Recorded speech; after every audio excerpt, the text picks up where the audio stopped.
أعوذ بالله من الشيطان الرجيم. بسم الله الرحمن الرحيم. والنازعات غرقا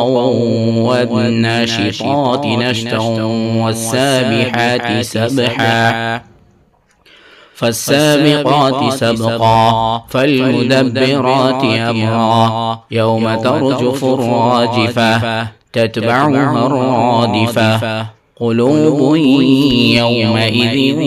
واجفة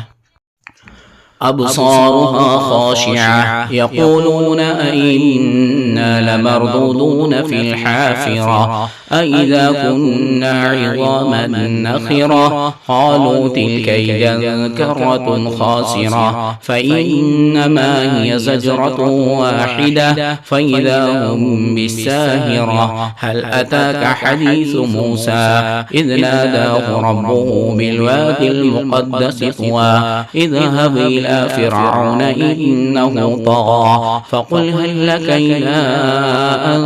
تزكى وأهديك إلى ربك فتخشى فأراه الآية الكبرى فكذب وعصى ثم أدبر يسعى فحشر فنادى فقال أنا ربكم الأعلى فأخذه الله نكال الآخرة والأولى إن في ذلك لعبرة لمن يخشى أأنتم أشد خلقا أم السماء بناها رفع سمكها فسواها وأغطش ليلها وأخرج ضحاها والأرض بعد ذلك دحاها أخرج منها ماءها ومرعاها والجبال أرساها متاعا لكم ولأنعامكم فإذا جاءت الطامة الكبرى يوم يتذكر الإنسان ما سعى وبرزت الجحيم لمن يرى فأما من طغى وآثر الحياة الدنيا فإن الجحيم هي المأوى وأما من خاف مقام ربه ونهى النفس عن الهوى فإن الجنة هي المأوى يسألونك عن الساعة أيان مرساها فيما أنت من ذكراها إلى